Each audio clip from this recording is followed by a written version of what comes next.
Kali ni Jeep buat hal lagi. Dia keluarkan lagi satu earbud yang power tapi harga bawah RM50 je. Apa yang power dekat earbud kali ni? Jom aku review.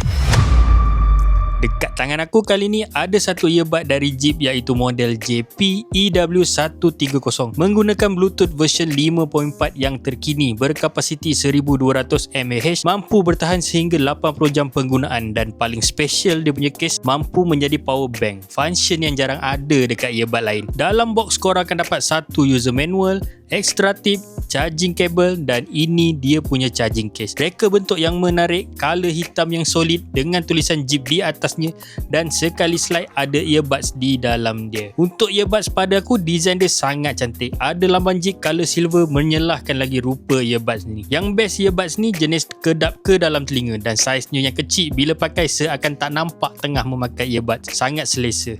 Untuk charging case ada dua port iaitu USB-A dan USB-C. Jangan terkejut, dekat charging case ni nampak macam kotak kosong je, tapi sebenarnya ada satu paparan indikator menunjukkan level bateri case dan earbud. So memudahkan korang untuk pantau level bateri dia. Okey, part paling best casing ni dia mampu untuk jadi power bank. So bukan setakat boleh cas earbuds, dia juga boleh untuk cas phone korang juga. Tak perlu risau nak bawa banyak kabel sebab dia dah bagi satu kabel yang boleh guna dekat pelbagai device. Ada lightning, ada type C dan ada micro USB. 3 dalam satu. Memang nice. So macam mana? Menarik tak? Macam biasa, kalau berminat dengan earbuds ni, link aku sediakan dekat bawah ni.